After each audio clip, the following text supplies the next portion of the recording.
Looks like he's going to keep, so we are underway here in the semifinals. Joe will start it off with the planes. No favorite hoplite, though. Just pass the turn back over to Edelman. Edelman with a raise the alarm in hand. Again, he gave a long thought to keeping his hand. Makes you wonder what piece is missing. There's an island just a passing a turn there from Joe, so no heroic creature just yet. Although this might be the type of draw where Joe passes for turn 2, not wanting to run into the removal spell, and then play something on turn 3 with some amount of protection. There's Manic Influence. He does have Battle-Wise Hoplite, so this could be exactly what you mentioned.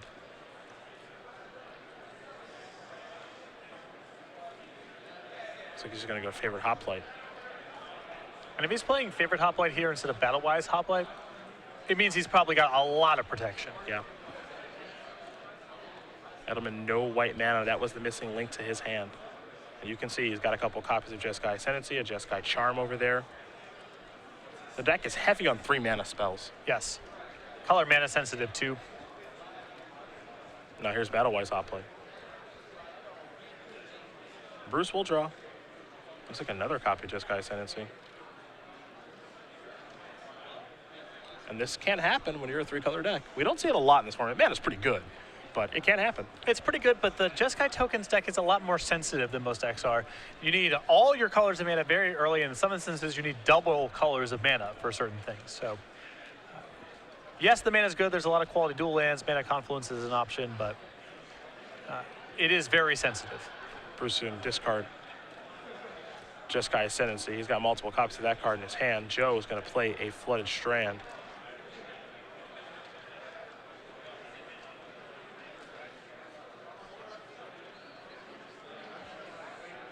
He's going to sacrifice the Strand. So down to 19 will go Lossett. And there is a Plains. And if Joe makes a move here with Ordeal Thassa, you know, when your opponent's mulligan and now the discarded hand size, they're missing color mana. If you make an aggressive play, it's because you believe you can win a fight over nearly anything they can produce in response.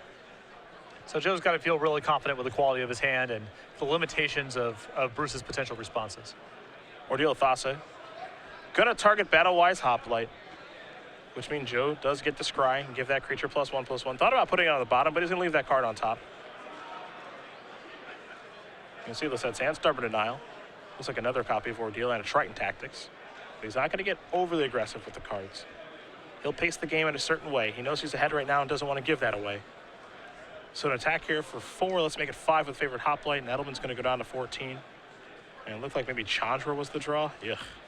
Exactly, he's got to feel confident. You know, he could have tried to rip off that second Ordeal and really go gangbusters that turn with Stubborn Denial backup. But he's just saying, why would I want to risk multiple spells in response? You know, if, Bruce has some way to fight over on this turn and I have to tap out, and then he has a land and a Jeskai Charm, maybe this gets away from me. There's no reason to take any risks.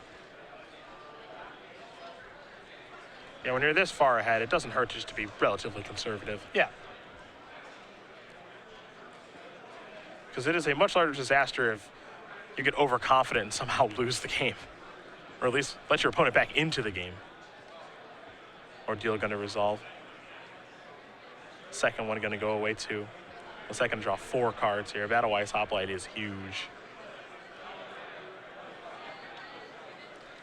And now with this being as large as it is, he can be pretty aggressive about using spells now, because there's no burn spell over the top that can interact. And Bruce says, there's no need for me to play any more turns to this game. You got me. Joe is second to win game 1 very easily there against Bruce Edelman. White Blue Heroic up a game here over Jeskai Tokens. We turn our attention to the sideboard. And outside of Bruce needing to draw some lands, we'll see 3 copies of Glare of Heresy, 2 Erase, 2 Wingmate Rock, a Negate, 3 Disdainful Stroke, an Arc Lightning, and Barrage of Boulders, and 2 copies of Hushwind Drift. I like a sideboard quite a bit here. He's got some nice options for the matchup. Yeah, 3 copies of Glare of Heresy is definitely where I would start. I think the 1 copy of Negate is a great addition. 2 copies of Erase will likely come in. Past that, there's some options. Arc Lightning is another removal spell, but it is pretty slow, and at sorcery speed plays directly into protection tricks. Not even necessarily God's Willing, but just heroic triggers in general. So maybe Arc Lightning is an upgrade over some of the other spells in the deck, but I doubt it. I would focus on the Erases, the Negate, and the Disdainful Strokes. The other side of things, the Erases, the Glare of Heresies, and the Negate, not the Disdainful Strokes. Don't want the Strokes. Right. No. On Joe's side of things, a Laguna Band Trailblazer, Immortal Obstinacy, an Ordeal of Heliod, a Spectral Ward. I bring it in. We haven't seen it yet. The Johnny's Presence in a race. 3 Stubborn Denials, 4 Glare of Heresies, and 2 copies of Treasure Cruise. So definitely a fan of the Glare of Heresy in some number. Don't know if you want to go all the way up to 4, but Seek of the Way and Jeskai Ascendancy are problematic cards. I think the Stubborn Denials are excellent in this matchup. Bruce's Interaction, there's a bunch of spells. Some of them are quite expensive, so Stubborn Denial can be very powerful even if Ferocity is not turned on. I think the one of Johnny's Presence is a good answer to direct damage spells. I think the Ordeal of Heliod's fine here. The Moral Obstinacy could be nice against Ascendancy. And the Trailblazer is a stable source of heroic triggers early on in the game because it has so much toughness. I like what you mentioned there, too, with Glare of Heresy. He probably wants some number of them, but he doesn't have to bring in all 4. When you see the 4 next to that, and you're playing against Jeskai tokens, and there are white cards, you might think to yourself, well, just bring in all 4, figure out some cards to cut because it can be good against certain cards like Jeskai Ascendancy, but that's not necessarily the case. I think that too many people look at sideboard cards like Glare of Heresy when you have 4 on the sideboard as a 0 or 4 proposition. It doesn't have to be. Now, Bruce has some targets. The targets are quite powerful, but there's only 8 of them. And if you draw up 2 copies of Glare of Heresy, it's unlikely both copies are going to be good. The first one, even there's no promise that it's going to be good, but I think some amount of it is going to be fine, but it's easy to have too much of it. Well, these players are going to shuffle up here for game number 2, and it'll be underway here in just a moment. And of course, if we do have an update for you guys in the match between Jim Davis and Matt Anderson, we will let you know. That is our backup match, and if we have time to jump that way, we certainly will. But 2015 is underway. This is our first event of 2015. Season 1 has begun, and I can't wait. We're in Philly next weekend for our Legacy Open. Yeah, that's one. Should be big. Philadelphia next weekend. We take a weekend off for the pre-release, and then we're in D.C. for Standard. Legacy in Indianapolis the following week. Then we move over to Houston after the weekend after our regionals. And again, information posted for that at starcgames.com/regionals. Los Angeles the following weekend. Modern for our first ever Modern Open Series in Baltimore. A Standard Grand Prix the following weekend in Miami. Stay tuned to MagicGP.com for more information as we get closer to that event. Standard in Dallas the following weekend, and then our Season 1 Invitational, which will have Standard and Legacy as the formats for the Invitational, and a Standard Open Series attached to it in Richmond at the end of the month. We're going to be busy, but you're going to be busy. Yeah, I'm on all of them. I hope you like traveling. I like it fine. I've adjusted. That's a resounding endorsement. I guess I'll do it. Sure. It's like anything else. It has its pros and its cons, and its cons I've mostly adjusted to. So, okay. If you're asking me to get up here and to lie, it's never going to happen. So you're going to have to you're going to have to live with sometimes these perhaps too honest answers. That's just how this goes. I know that you're one of your bigger pet peeves is being in the back of the plane. So we want to make sure that doesn't happen to you. Right, that's a big deal. That's good. Just, I don't want you to, because you're surly when you're in the back of the plane, have to wait for everyone to leave. That's a big pet peeve of mine. People who are slow getting off of airplanes. Well, do they have to be fast? What kind of speed is good enough for you? Well, it kind of depends on the circumstances. If someone is delayed because there's some issue or the bags are particularly heavy or whatever, that's one thing. But when people are just sort of idling around or forget where they put things or looking around for things but standing in the aisle. I like when they have the nice off. No, you go. No, you go. Right. No, the nice off. Yeah. I think airlines should aggregate that data and automatically put people who post a bad rating in the back of the airplane. It would just be better for everyone. Do you consistently need too much time to get off the plane? You sit in the back now. Okay. That just makes sense. The goal is to create aggregate happiness, and the easiest way to do that is just put the slowest people in the back of the airplane. I know we have the tools to mine this data. It's there. So get in the back. Okay. I like it. Yeah. I like it. Aggregate happiness is the term. Yeah. How can we make the most people happy? Generate the most happiness. Well, that's the goal of some airlines and not the goal of all of them. True. But I sort of mean in a general sense, even setting aside the airline thing. Favorite hoplite is how Joe's going to start things off here. Matt Anderson did win game number 1 over Jim Davis relatively quickly. So we could be on to the finals here faster than we thought. And that's a huge deal because, again, game 1 is the one where Matt's got some issues. Game 2, game 3 gets a lot better. Must not have drawn any chain to the rocks. And you know those are getting sided out. Here's a Hero of Iroas. Pass the turn back over to Lossett.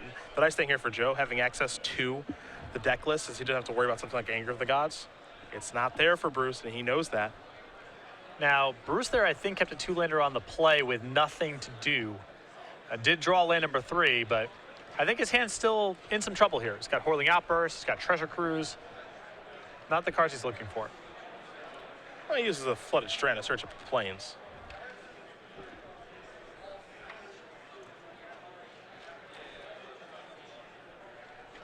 He does have a Rabble Master to play, so we'll see if he wants to deploy that just yet. The creatures are an important starting point, but they're really only powerful when they're backed up by removal spells. On their own, they're okay. I'm sure Bruce is happy to have a Rabble Master, but its upside is limited until it's backed up by Ascendancy or removal spells. Joe does have blue mana, but it looks like it may have to come in and play tapped. Tranquil Cove. Another deviation with the list that Joe's playing and the list that Logan, Mize, and Stephen Mann were playing with the mana base. Logan and Stephen on a lot more copies of Mana Confluence. Joe with only 1 copy and then 2 copies of Tranquil Cove, which Stephen Mann and Logan Mize did not touch. Favorite Hoplite comes in the red zone. Hero of Iroha stays back. Perhaps Joe has interest in trying to trade here. Very telling that that 2/2 did not get into the red zone. Puts Bruce in a bit of a bind, you know? If you want to attack with just the token, get a trade, and if you swing in with the Rabble Master, well, now your best threat is gone. And I still have a creature in play to protect and to enchant. You have to imagine if Rabble Master comes in along with the token, that Joe's going to try to trade. Oh, for sure. Right. I think it would be surprising if he didn't. And Rebel Master is that powerful of a threat that it does contort the way that you have to play the game, since it can kill you so quickly.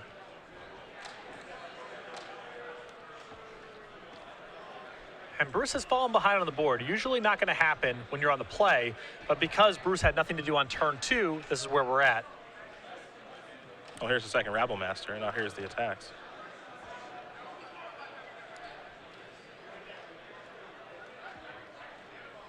Joe has a copy of Feat of Resistance. That's a nice one here. Gives creature protection from red. Eat the Rabble Master, take 2 points of damage. So not a bad turn there at all. Yeah, when Bruce has to tap out in his pre-coordinating phase, Joe has a lot of control over blocks. He's got so many tricks in his deck. You have to imagine that combat's just going to go bad for Edelman. A high percentage of the time. Yeah, there's no guarantee, but a good percentage of the time, Joe's going to have something there. Well, set with an Aqueous Form in hand. You see 2 planes as well. See where he wants to put the form. Favorite Hoplite or Hero of Iroha. He's going to go with the Hero. Turn that thing into a 5/5 unblockable now. He's going to come into the red zone with it. So a little scry action here, as the race is certainly on. That card's going to stay on top. I believe Joe is looking at Feat of Resistance, and if he's able to draw that next turn, with his 5/5 still in play, I think he's got a great shot of going to the finals. Joe's hand right now, not all that great. He's got other Planes of Glare Heresy too. But Feat of Resistance could be just fine, as you mentioned. Here's the thing. If you're in Bruce's seat, even if you have a removal spell for the Hero of Iroha and now as a 5/5, there's just not a lot that kills it. Are you willing to pull the trigger on that being your entire turn? You know, you have to take that risk. And if you run it into a God's Willing or to a Feat of Resistance, you're probably dead. Here are the attacks. Rabble Master and friends. Joe's just going to eat the token. So he takes a big hit there.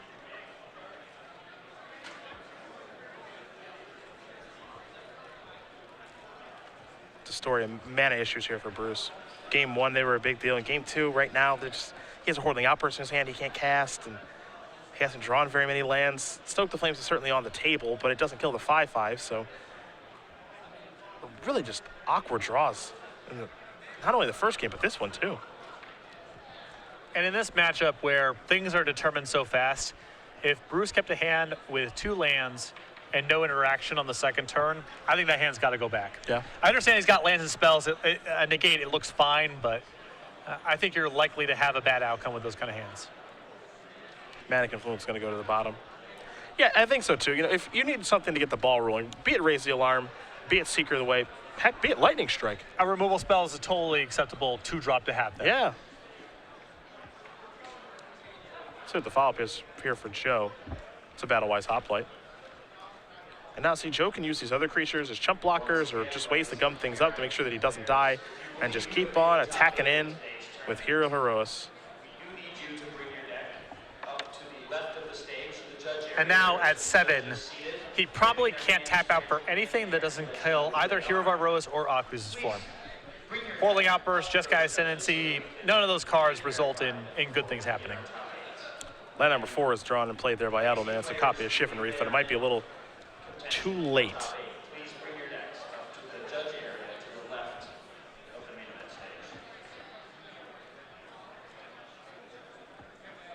Bruce going to see if he can work his way out of this situation, but you can see his hand. 2 copies of Whirling Outburst, at least 1 copy of Treasure Cruise. Jeskai Ascendancy as well, but all these cards are just a little too late to the party. And Joe, I believe, sitting on Defiant Strike, yep. In which case Hero of Iroas is lethal next turn.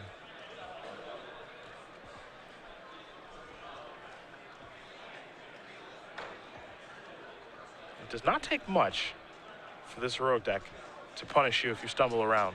That's part of the appeal. For sure. You mulligan, you have mana issues in this format where you can't have mana issues. It's a pretty appealing deck. You see Joe's going to do some blocking here on those Goblin tokens, so 1 damage will come through. 2 of the Goblins will die. Rebel Master's going to hang back on defense.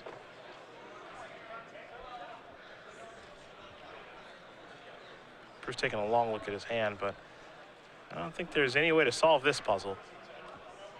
The problem is that once he taps out for something, Joe knows the coast is probably clear. I mean, at this point, he can try to keep up the appearances on maybe having a race to blow up the Aqua's form, but okay. Once Joe attacks, the cat's going to be out of the bag. Yeah, either you have it or you don't. Right. Because I can promise you, Joe's attacking. I think he will enter combat and attack with at least Hero of Iroas.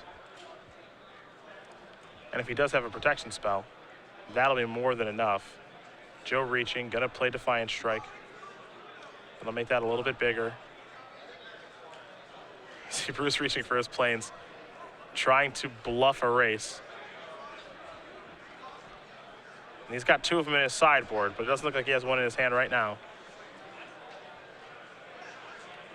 The red zone is where Joe is headed, and that is going to do it. Joe Lossett's gonna win this match here over Bruce Edelman. 2-0. The trip from California, certainly worth it. He is 1 match away from $5,000, a whole lot of Open Series points, and another trophy for his mantle. Yeah, great run so far from Joe, and for Bruce, you know, I think the matchup's a bit of a challenge regardless, given the play-draw situation. I know you disagree, but I think that hand game 2 has got to go back. I think so, too. It looks okay. I think that most players in the room would have kept it, but given the way this matchup works, the person who dies is often dying with stuff left in their hand. There's a lot of pressure to interact quickly, and a hand that's going to, you know, say, go on turn 2 often, and may not even be able to do something on turn 3 because the hand requires a 3rd land, means the risk is too high and the reward is not there. It's just